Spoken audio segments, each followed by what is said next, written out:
اعوذ باللہ من الشیطان الرجیم بسم اللہ الرحمن الرحیم۔ پیارے بچوں السلام علیکم۔ امید ہے بیٹا آپ خیریت سے ہوں گے۔ بیٹا آج کی جو کلاس ہے جماعت چھٹی ہے، مضمون اردو ہے، موضوع ہے صحت اور صفائی۔ اسی کو لیسن کو ہم کنٹینیو کرنے جا رہے ہیں۔ تو پیج 90 پہ آ جائیں، جہاں تک ہم نے پڑھا ہے کہ نمکین ہونے کے باعث استعمال ہونے میں نہیں لایا جاتا، کیونکہ نمکین پانی جو ہے وہ سمندر کا ہوتا ہے۔ آلودہ پانی کے استعمال سے ہیضہ اور ٹائفائڈ جیسی مہلک بیماریاں پیدا ہو جاتی ہیں۔ تو اس سے آگے آج ہم جا رہے ہیں۔ ہوا اور پانی کے بعد سب سے ضروری چیز غذا ہے۔ ہماری صحت کا انحصار غذا کے درست انتخاب پر ہے، لہذا غذا کا انتخاب ایسا ہونا چاہیے جو پورے جسم کی نشو و نما کے لیے مفید ہو اور ہمیں تندرست رکھے۔ قدرت نے دنیا کے مختلف خطوں میں مختلف غذائی اجناس کی پیداوار کی سبیل رکھی ہے۔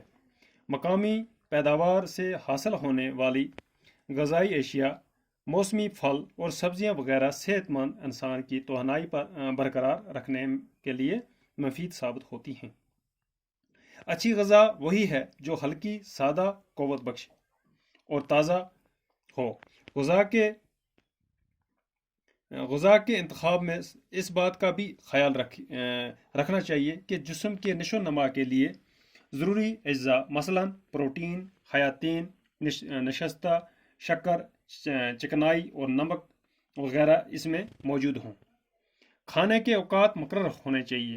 وقت بے وقت کھاتے رہنا ہاضمے کو کمزور کرتا ہے۔ اچھی طرح سے ہضم کیا ہوا کھانا جزو بدن بناتا ہے۔ ضرورت سے زیادہ غذائیت والی خوراک اور تلی ہوئی چیزوں سے طرح طرح کی بیماریاں پیدا ہو سکتی ہیں۔ زیادہ کھانا صحت کے لیے نقصان دہ ہے۔ بہترین اصول یہ ہے کہ کھانے سے اس وقت ہاتھ کھینچ لیا جائے جب تھوڑی بھوک ابھی باقی ہو۔ تندرستی کے لیے تازہ ہوا، صاف پانی اور اچھی غذا کے ساتھ ساتھ صفائی کا بھی خیال رکھنا چاہیے۔ گندگی سے طرح طرح کے جراثیم پیدا ہوتے ہیں۔ مکھیاں اور مچھروں کو تو ہم سب دیکھتے ہیں اور یہ بھی جانتے ہیں کہ جہاں زیادہ گندگی ہوتی ہے وہی یہ زیادہ پیدا ہوتے ہیں، لیکن لاکھوں جراثیم ایسے ہوتے ہیں جنہیں ہم اپنی آنکھوں سے نہیں دیکھ سکتے۔ کیڑے مکوڑے اور جراثیم انسان کی صحت کے دشمن ہیں۔ انہیں جیسے ہی موقع ملتا ہے ہمارے جسم پر حملہ آور ہو جاتے ہیں اور ان سے مختلف بیماریاں پیدا ہو جاتی ہیں۔ بیماریوں سے محفوظ رہنے کے لیے لباس، بستر، گھر اور آس پاس کی صفائی کے ساتھ ساتھ جسم کی صفائی بھی ضروری ہے۔ پسینے کے ذریعے جسم کے بہت سے گندے اور فاضل مادے خارج ہو جاتے ہیں۔ تو بیٹا ہو جاتے ہیں جلد کی صفائی نہ کی جائے تو باہر سے گرد و غبار اور اندر سے نکلنے والے یہ مادے موسموں کو بند کر دیتے ہیں اور پسینہ کا نکلنا مشکل ہو جاتا ہے۔ بدن میں میل جم جاتا ہے، اس سے جسم پر پھوڑے پھوسیاں نکلنے لگتی ہیں اور خارش ہو جاتی ہے۔ تندرستی محض تن کی درستی کا نام نہیں۔ مثل مشہور ہے کہ صحت مند دماغ صحت مند جسم میں پرورش پاتا ہے۔ اس کے ساتھ ہی یہ بات بھی یاد رکھنے کی ہے کہ صحت مند معاشرے کا دار و مدار صحت مند افراد پر ہے۔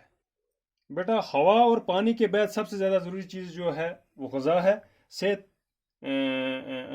کا انحصار غذا کی درست انتخاب پر ہے، لہذا ہمیں چاہیے کہ ہمیں صاف اور ستھری غذا کھائیں جس سے ہمیں صحت مند رہیں اور تندرست رہیں۔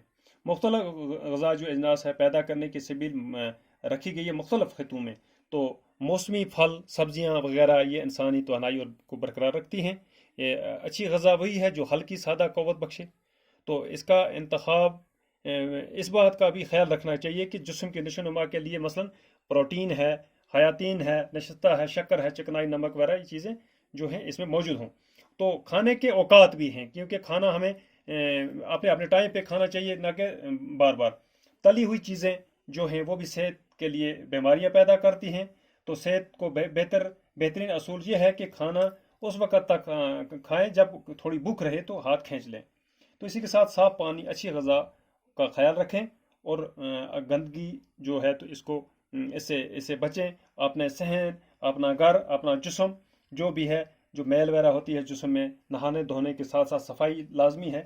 تو اسی کے ساتھ ساتھ جو پسینہ نکلتا ہے تو اس سے اگر ہم نہ نہائے دھوئیں تو ہمارے جسم پر پھوڑے وغیرہ بھی نکل جاتے ہیں، جس سے خارش وغیرہ بھی کہتے ہیں، تو خارش وغیرہ بھی ہو جاتی ہے، تو تندرستی مند تن کی درستی نہیں ہوتی ہے۔ مثلاً صحت مند دماغ وہ ہے جس میں صحت مند دماغ صحت مند جسم میں پرورش پاتا ہے، تو اس بات کا خاص خیال رکھیں۔